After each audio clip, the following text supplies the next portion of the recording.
Hello to the side and back. My name is Tokika Uzuru, also known as Toki. And quick before we get into the actual video, one, yes, my hair is a mess right now. We're going to be dealing with it today. This will be a continuation on my introduction to the nature-based spiritual path, otherwise known as witchcraft. In this video specifically, we will be talking about boundaries within the spiritual path, or the lack of, and some of my personal ones and personal suggestions for moving forward. The first thing I want to point out with the nature-based spiritual path is that there are technically no rules, but there are certain things that you should follow, just to not encroach on other people's practices. And that is number one, not taking anything from close practices unless you have been brought in by a person of said close practice. And number two, not judging anyone else's spiritual path because it's not for you to judge. Outside of that, there are no other rules that you would have to follow. Again, these are just guidelines in general. Me personally, I have four other boundaries or personal boundaries that I will not pass. Like personal fine lines I will not cross over. Number one, I will not be messing with the earth spirits. Or I'm just going to be calling them the Fae for right now because that's the only thing in my head that best describes what I'm talking about. But there's an entire thing there, and because of the fact that I don't understand it myself, until I'm completely sure that I understand a good portion of it to move forward that way, I'm not going to deal with it. Number two should be fairly obvious, but we're not going to mess with the dead. No necromancy here. Do not disturb the dead.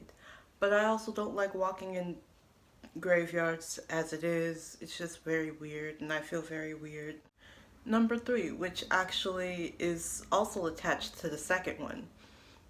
I'm not messing with Ouija boards. But yeah, I'm not for me.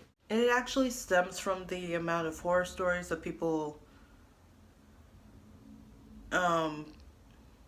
playing around with Ouija boards and accidentally bringing in a malicious spirit through the board that wants to kill them. Could also just be the horror movies, and I'm like, yeah, nope. But overall, I just don't want to mess with it because that's a lot of prep work. And the last one for me and my personal boundaries is always do research before you work with any spirit or just in general. So overall, if you're going to be doing any type of work, you should do your research first. And I stick by that boundary, and it saves me from a lot of mess.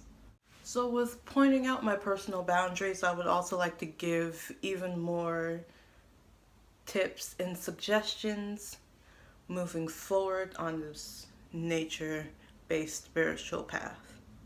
1. Research everything and fact check everything that you're researching. Who knows where they're getting this information from?